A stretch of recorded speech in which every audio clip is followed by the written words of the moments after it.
Imagine waking up and finding a room in your mind empty, not forgotten, but erased. A void where a cherished memory once lived. Your first bike ride, your grandmother's kitchen, your first love. You wouldn't know what's missing, only sense a cold draft from a door you can't see. This isn't amnesia, it's theft. Someone has a key to your head, able to walk in, select a memory and leave you a little less yourself. This is our reality now. The technology was sold as a cure, to edit out trauma, to relieve suffering. We believed in the clean removal of pain, but every tool can be misused. The architects promised peace of mind. What they delivered was a new violation. No bruises, no broken skin, just a creeping emptiness. The crime is perfect. The victim can't report what they no longer possess. Imagine the market for stolen moments. A collector paying for the memory of standing on the moon, a corporation stealing secrets, a lover erasing themselves from history. The most valuable commodity is no longer data or currency, it's experience itself. And it's being harvested from people who don't even know they're the crop. The horror isn't in violence, but in silence. Your identity isn't a fortress, but a library with open doors. Your life story can be edited by an unseen hand, leaving gaps in the plot. You're left to wander through a story with missing pages, wondering why the chapters don't connect, why the characters feel like strangers, and why you feel a profound sense of loss for something you cannot name. The case landed on my desk on a Tuesday. The city was a smear of neon and rain. The file was thin. Elias Thorne, architect, found staring at a blank wall. No forced entry, no trauma, just a profound absence. He could answer his name, his address, but nothing else. We brought him in. He sat perfectly still, hands folded, serene as a wiped hard drive. We showed him photos, his wedding, his parents, his dog. He looked at them like a stranger. No recognition, no emotion. Brain scans showed targeted editing, like a gardener had removed specific trees. This wasn't a breakdown, this was a burglary. The real crime scene was inside his skull. Elias Thorne was the first documented case of memory theft. A walking ghost, hollowed out from the inside. Thorne's emptiness was a message.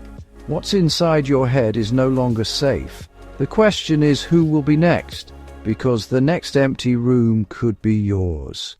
This didn't happen overnight. We built the road to Elias Thorne, brick by brick, with good intentions.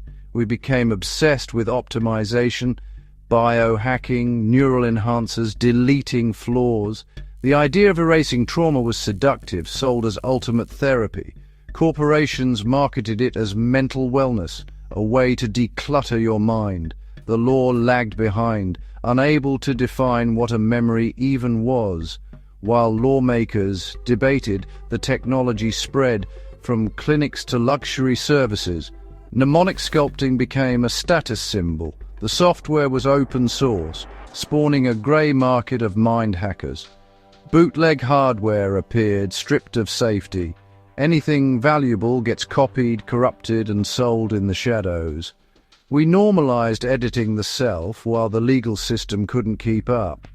Corporate profit trumped precaution. We opened the door to our minds, inviting surgeons and thieves. Elias Thorne wasn't an anomaly. He was the inevitable result. The technology is alien, not just complex. Scientists call it targeted quantum entanglement, axonal resonance mapping. But here's what it feels like. Your brain is a loom, every memory a thread in a vast tapestry. The mnemonic extraction array is a set of intelligent needles. It finds the thread of a memory, isolates it and unweaves it, stitch by stitch. The machine reweaves the surrounding threads, closing the gap. The tapestry looks whole, but a piece of its story is gone. The stolen memory is encoded into a crystalline data shard. Anyone with the right interface can experience it. Your son, your fear, your triumph. The technology was meant for empathy, for healing. In the wrong hands, it became a tool for theft. The loom of the mind became a resource to be plundered. Each stolen thread leaves the tapestry a little less complete. The process is seamless, the loss invisible, but the emptiness remains. The story is altered, and you never know what's missing. That's the true horror. Investigating Thorn was like catching smoke. No physical evidence, no digital trail. Just a large crypto withdrawal before the incident. The money vanished into anonymity. Was he paying for memory removal or paying a ransom? His estranged wife said he was obsessed with his failures, talked about starting over. Then panic. He claimed he was being blackmailed after witnessing a corporate crime. Was he a willing customer or a victim silenced by power? His work was tied to a controversial project, and the developer stonewalled us. We found searches for illegal mnemonic weavers, those who could implant false memories. Was he protecting himself or planning something darker? The man at the center of our case was a mystery, even to himself. The truth was lost with his memories, and the trail ended in silence. The Thorn case exposed a terrifying void. How do you prosecute a crime when the evidence is gone?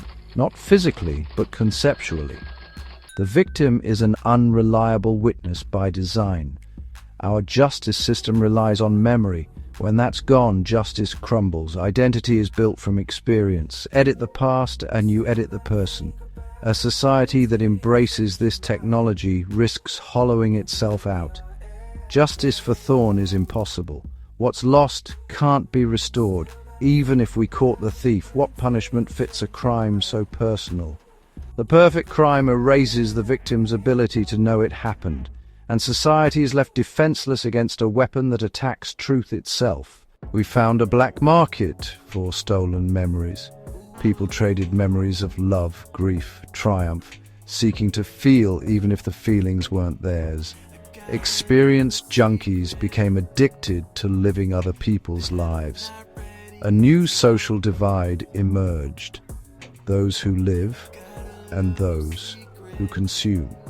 The Thorn case became a symptom of a deeper sickness, a society willing to buy, sell, and steal experience. If you could implant a happy life in Thorn's empty mind, would you? It would be a lie, but he'd be happy. Is a happy lie better than a hollow truth? Is it compassion or the ultimate violation? I don't have the answer. Maybe no one does. The impact isn't visible on the street. It's a quiet erosion. History becomes fragile. If memories can be erased, truth blurs. We begin to distrust our own minds. Are our memories real or borrowed? The greatest loss isn't the memories, but the wisdom they bring. A society that erases its scars erases its growth. The memory market steals not just moments, but the narrative itself. We are erasing ourselves one memory at a time, and we may not even remember what we've lost. The rain has stopped. The city is quiet.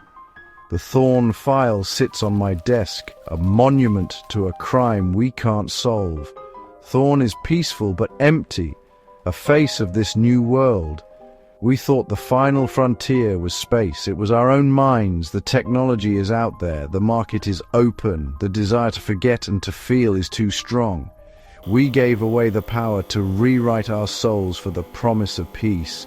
The question is no longer if this will happen, but when. The true horror. Someone can steal the part of you that knows you've been robbed. The crime erases its own evidence. We sold our ghosts, and now we're haunted by their absence. So I leave you with this story, a warning, a confession, a question. Look at your own memories. Who do you trust to own your past, and what will you do when they decide to sell it?